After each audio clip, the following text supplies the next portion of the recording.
Welcome to Guide Guru. We hope this video helps. You start by ensuring the font file and license are ready. Download the TTF or OTF, then install it on your computer so Google Docs can access local fonts via Drive or System Sync. Once installed, sign into Google Drive and upload the font file if you plan to use it across devices. Make sure you use a supported file type and that the font name is unique. Otherwise, you risk overriding an existing family and creating confusion in document styles.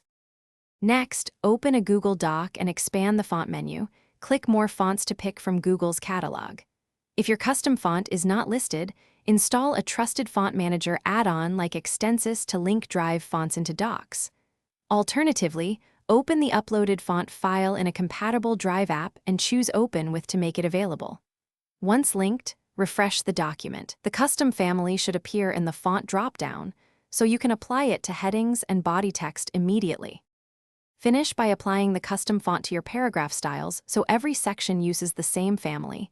Update normal text and heading styles for consistency. When sharing, export to PDF to preserve the look. Embedding options vary by platform.